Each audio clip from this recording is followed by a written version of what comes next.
Trump administration ने China से आने वाले इंसान जैसे दिखने वाले रोबोट्स पर बैन लगा दिया है। ये बड़ी सुर्खी बनती है, हेडलाइन बन जाती है। लेकिन इसी बीच में शी जिनपिंग अपने देश में एक नया फरमान जारी कर देते हैं और कहते हैं युद्ध की तैयारी करनी है, लेकिन अब रोबोट से युद्ध लड़ा जाएगा। Military to step up use of unmanned AI technologies. बोले युद्ध में जाने के लिए एआई का इस्तेमाल होगा, ह्यूमनॉइड रोबोट का इस्तेमाल होगा। मतलब अब चीनी आर्मी को भी ये बचाने की तैयारी कर रहे हैं। अब उसकी जगह मशीनों से लड़ाई होगी। इसके क्या मायने हैं? क्या आने वाले समय में जंग मशीनें लड़ेंगी? क्या इस तरह से जो आप देख रहे हैं किसी भी क्रिटिकल कंडीशन में मूवमेंट करते हुए रोबोट्स को आप स्क्रीन पर चलते हुए देख रहे हैं, इस तरह से फाइट के लिए रोबोट गन लगा करके इंसानों के साथ जंग में, जहां पर की जान का खतरा मशीन की जान का खतरा होगा, जिसमें जमीन जान नहीं है, वो जाकर ऑलरेडी क्या इस तरीके से युद्ध को आसान बना देगा? क्या इस तरीके से रोबोट सुरक्षा मिशनों में सेना के साथ बहुत सारे मोर्चों पर युद्ध लड़ता हुआ दिखाई देगा? ये सारी बातें आज के बहस में बन चुकी हैं। इतना ही नहीं, जब सैनिक भी रोबोट के रूप में या रोबोट ही सैनिक होंगे तो क्या होगा? यानी आने वाला समय कहीं ना कहीं मेटावर्स के वॉर सीन का सा दिखाई देने लगेगा। यानी कि फ्यूचर वॉर रोबोट की वजह से होंगी, रोबोट ही सुरक्षा कर्मचारी होंगे। इस समय पर बड़े प्रदर्शन चल रहे हैं, बिल्कुल पुलिस की वेशभूषा में रोबोट चलते हुए दिखाई दे रहे हैं।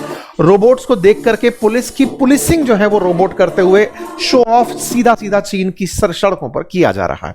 हम डिटेल में इन सब बातों पर चर्चा करेंगे, लेकिन उससे पहले एक जरूरी जानकारी।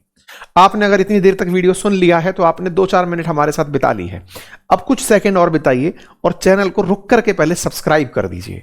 ऐसा इसलिए क्योंकि आप एक बार कहीं ना कहीं वीडियो में खो जाते हैं और जो सबसे जरूरी काम है वो भूल जाते हैं। आपका जो योगदान है हमारे लिए वो बहुत मायने रखता है। सब्सक्राइब का बटन दबा करके हमारे इस काम को जो हम आपके लिए एक साथ मिलकर कर रहे हैं, इसे अपना समर्थन दीजिए। चलिए शुरू करते हैं मेरे प्यारे साथियों। चर्चा सबसे पहले अमेरिका की करते हैं। अमेरिका ने दुनिया के सामने, क्योंकि अल्टीमेटली एआई की दौड़ में अमेरिका खुद को आगे बना चुका है, ऑलरेडी दुनिया में एआई को वो अब आगे से एक्सपोर्ट भी कर रहा है। लेकिन चीन की ह्यूमनॉइड रोबोट को लेते हुए ट्रंप प्रशासन ने सीधा मना कर दिया है कि नहीं, अब हम विदेशी ह्यूमनॉइड रोबोट नहीं लाएंगे। और उसका सीधा सा कारण है राष्ट्रीय सुरक्षा की, हमारी सुरक्षा को दिक्कत है। वास्तविकता में अमेरिका को सुरक्षा से ज्यादा चिंता इस बात की है कि पैसा टेक्नोलॉजी के लिए, क्योंकि अमेरिका टेक्नोलॉजी के लिए जाना जाता है। टेक्नोलॉजी अगर हमें चाइना से खरीदनी पड़ी तो फिर हमारा क्या होगा? ऐसा क्यों हो रहा है? क्योंकि चीन दुनिया में सबसे ज्यादा रोबोट काम में ले रहा है। ना केवल काम में ले रहा है बल्कि दुनिया में एक्सपोर्ट भी चीन का ही सबसे ज्यादा होता है। 2024 में चाइना ने अपने फैक्ट्रीज में लगभग 3.25 लाख इंडस्ट्रियल रोबोट यूज किए, जबकि अमेरिका सिर्फ 34,000 रोबोट यूज कर पाया। चाइना के कारखानों में 20 लाख से ज्यादा जो इंडस्ट्रियल रोबोट हैं वो काम कर रहे हैं, जबकि अमेरिका में अभी लगभग 4 लाख इंडस्ट्रियल रोबोट काम कर रहे हैं। जहां तक बात हो रोबोट की, तो सबसे ज्यादा रोबोट खरीदने वालों में चाइना से अमेरिका ही सबसे आगे खड़ा है। चाइना की कई कंपनियां जैसे यूनिट्री है, एजीआई बॉट है, गैलबॉट है, ये वो कंपनियां हैं जो कि इस समय एक्सपोर्ट में सबसे आगे खड़ी हैं। इसी के चलते जब इनके ऊपर बैन लगेगा तो अमेरिकी कंपनी जैसे टेस्ला है, फिगर एआई है, बोस्टन डायनामिक्स है, इन्हें फायदा होगा, क्योंकि चाइनीज सामान के आगे ये लोग टिक नहीं पा रहे थे। अमेरिका ने ऐसा पहले चिप्स के साथ भी किया हुआ है, हुआवे के साथ भी किया हुआ है। टिकटॉक के केस में भी आपने देखा कि अमेरिकी कारोबार अमेरिका ने चाइना से खरीद लिया। कहीं ना कहीं अब एक बात तो तय है कि अमेरिका चाइना की टेक्नोलॉजी में जो एंट्री है उससे डर रहा है। अब इतनी देर तक चलती चर्चा में आपके दिमाग में एक सवाल आ चुका होगा, चाइना की बात कर रहे हो, भारत की बात कब करोगे? भारत वाले कहीं खड़े भी हैं या नहीं? सही सवाल है, और भारत के लिए वाकई में ये सोचने का विषय है। हम टेक्नोलॉजी में अमेरिका और चीन कब तक पढ़ते रहेंगे? हम कब खुद इस काम में आगे बढ़ेंगे? आज हम कहां हैं ये सेशन के अंत में मैं आपको जरूर बताऊंगा, लेकिन ये जरूर है कि हम टॉप 10 में भी नहीं खड़े हैं। चलिए थोड़ा और आगे बढ़ते हैं। जहां तक बात अमेरिका और चाइना की हम कर रहे हैं, तो अमेरिका ने बहुत पहले ही चीन को अपनी तरफ से दी जाने वाली जो एनवीडिया की चिप्स थी वो रोक दी थी कि तुम हमारे यहां से चिप्स मंगाते हो और उनका इस्तेमाल एआई में करते हो। चाइना ने अपने स्तर पर सारी चीजें, फिर चाहे हुआवे के ऊपर लगा हुआ बैन हो, चाइना ने खुद विकसित की।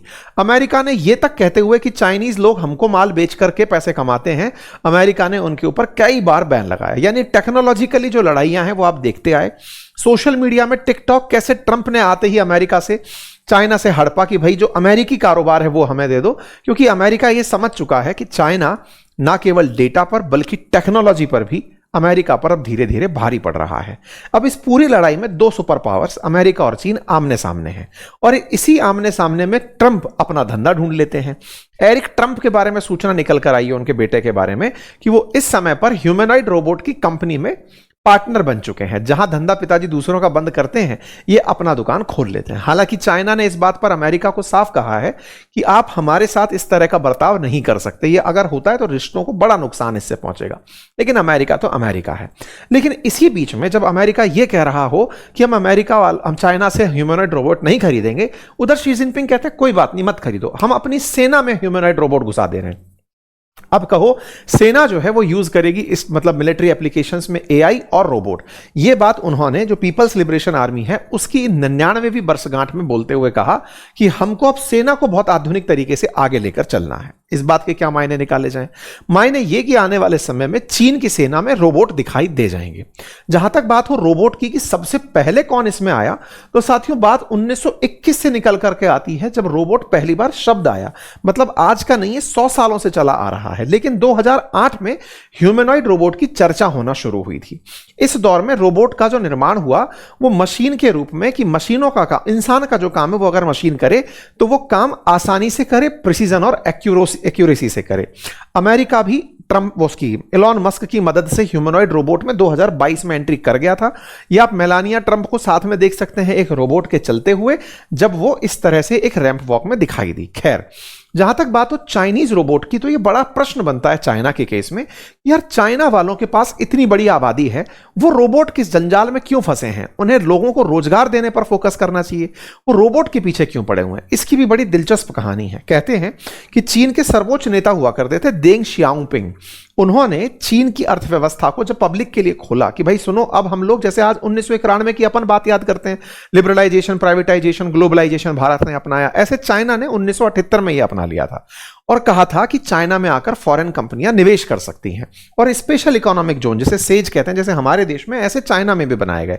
उसमें धीरे धीरे America, Japan, south Korea, Germany, यहां के निवेशक आकर के निवेश करने लगे और चाइना में कई तरह की टेक्नोलॉजी पहुंचने लगी। जैसे आज हम देखते हैं नीमराना के अंदर सेज बना हुआ है, राजस्थान के कई जगहों पर काम कर रहे हैं सेज के अंदर बहुत सी कंपनियां, जैसे भारत के अंदर जापानी कंपनियां काम कर रही हैं, जर्मन कंपनियां, ऐसे चाइना में भी कंपनियां पहुंचना शुरू हुई।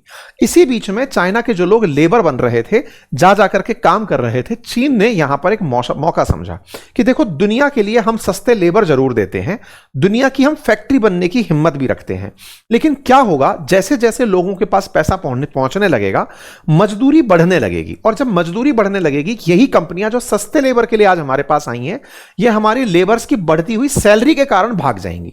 इसी सोच के चलते हुए वर्ष 2000 में चीन ने रोबोटिक्स और ऑटोमेशन पर बड़ी संख्या में निवेश करना शुरू किया। विश्वविद्यालयों के अंदर, अनुसंधान संस्थाओं के अंदर निजी कंपनियों को सब्सिडी दी जाने लगी कि तुम लोग रोबोट पे काम करो। मतलब एक तरह से समझो, दुनिया एक तरफ वैश्विक आर्थिक मंदी में जूझ रही है, चाइना अपनी पूरी दिमागधारी को लगा के रोबोट में घुसाया हुआ है कि नहीं, कुछ भी करो, रोबोट बनाने हैं। बोले क्यों? बोले इंसान की जगह रोबोट काम करने चाहिए, ताकि कभी भी लोगों का स्ट्राइक पे जाना, लोगों की मेहनताने की मांग करना, यह सब दिक्कत ही खड़ी ना हो। इसके बाद आता है 2015। चीन ने अपनी एक सबसे बड़ी इंडस्ट्रियल पॉलिसी, जिसे मेड इन चाइना 2025 कहते हैं, वो लॉन्च कर दी। इसका उद्देश्य केवल इतना था कि हम ना केवल रोबोट बनाएंगे बल्कि हाईटेक मशीनों को, रोबोट को दुनिया में भी बेचेंगे। इतना ज्यादा रोबोटिक्स में फोकस करेंगे कि दुनिया भर के लोग हमारे रोबोट खरीद करके मशीनों में काम मिलेंगे। अब आप पूछेंगे क्या रोबोट नाचने गाने का ही काम करता है क्या? नहीं। आज आप बहुत सी जगह गाड़ियों को असेंबली प्लांट में जब बनते हुए देखते हैं, वो सारी मशीनें जो असेंबल कर रही हैं वो सब रोबोटिक काम हो रहे हैं। इवन सर्जरी करना, मोबाइल के अंदर जो आप पार्ट्स लगते हुए देखते हैं, ये सब करना, बहुत सारे काम मशीनों के थ्रू बहुत प्रॉपर एक्यूरेसी से, मैकेनिकल तरीके से करना रोबोट्स ने शुरू कर दिया।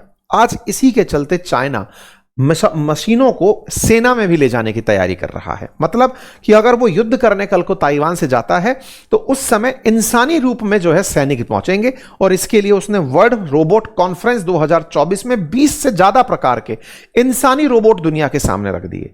चीन की फैक्ट्रीज में आज 20 लाख से भी ज्यादा रोबोट काम कर रहे हैं और लगातार, मतलब दुनिया के अंदर 28% रोबोट का जो आंकड़ा है ना, वो अकेला चाइना लेकर चल रहा है। मतलब यह समझकर चलिए कि दुनिया भर में अगर ह्यूमनॉइड रोबोट की बात कभी की जाए तो अकेला चाइना 90% पर कवरेज बनाया हुआ है।